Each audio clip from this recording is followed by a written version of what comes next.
If I throw down as a base layer, kind of like how the yield is generated, right? So the yield in Icosa comes straight from the bootstrap burnt Hedron that we've talked about in our previous streams, right? Under the proof of benevolence stream, and as well as what it was burnt, how much Hedron was burnt the day before, right? And then all that is divided by the T share and then distributed to each of the pools. So one of the pools being the WAATSA pool, right? So if the WAATSA pool is getting equal amounts as the other two pools, but the only difference is there's people entering the other two pools constantly, thus diluting your share of the pool. And the WAATSA pool is the only one where people are only exiting, and thus your share of the pool is only going up. Then you can kind of see what the selling point is on the WAATSAs. That the longer you hold and the longer you outplay everybody else who's in that pool, the more yield you're going to be receiving. So obviously the way it's built in terms of just Icosa, I'm not talking about earning Hedron in the Icosa pool, but just earning Icosa in all three pools, that the WAATSA pool is already performing the best.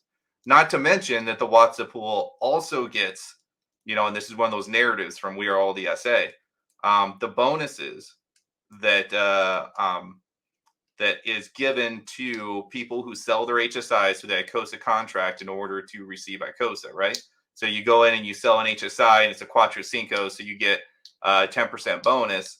Well, that 10% bonus that person gets, and then that's distributed to the pool as well. So there's the 10% bonus, and then there's also the launch phase amplifier bonuses that people get anywhere from 1% up to 10%, depending on which launch phase they're in. That bonus is also copied to the WAATSA side. So not only are you getting equal amounts in terms of the three pools, but you're actually getting more because of the bonuses.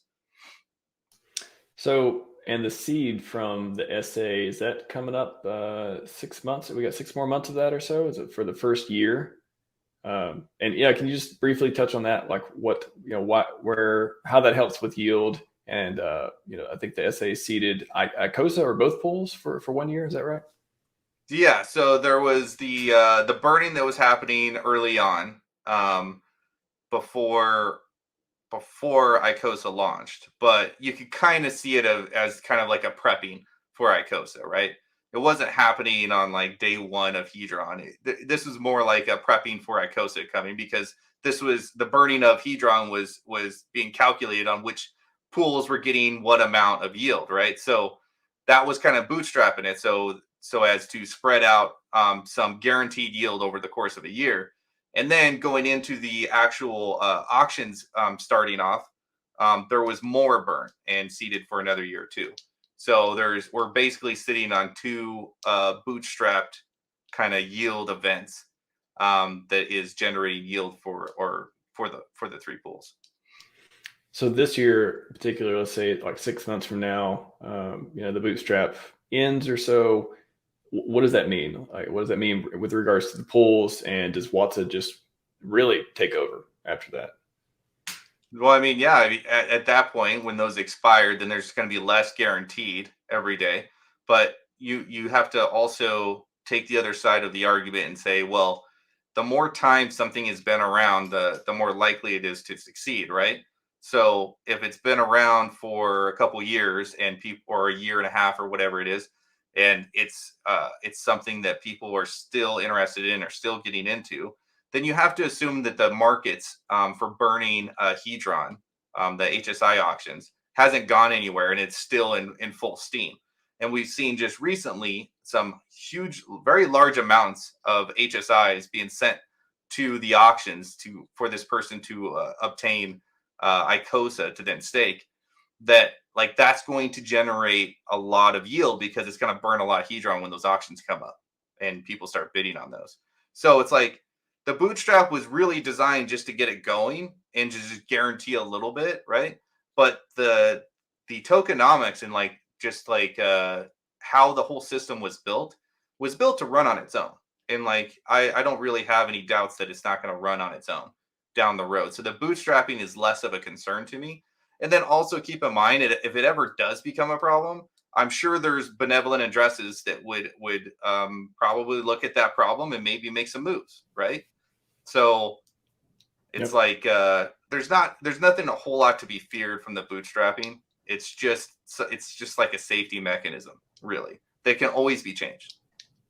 And the pools too. Do you think that the reason the Hedron Icosa ones are so much more popular than the WAATSAs is because, you know, anyone can go today and buy Hedron Icosa, but to get a WAATSA, you had to be there when they were minted. You had to, you know, get them that point, or, you know, overpay them at the current rates on OpenSea. You think that's just why you know, those pools are so much more popular, because the barrier of entry is there, and you got to balance secondary market to go on WAATSA these days. Yeah, I mean, I think there's just something to be said about the idea of a one-time entry, but anybody can exit with guaranteed said tokens of yield at any given time. Like, I think it's a new strategy. I can't really think of anywhere else where this has ever been done before. So it's uncharted territory. So it's hard to say exactly what is driving what, you know, if the tail's wagging the dog or vice versa, right? So it's really a wait and see. Like, I don't know for sure.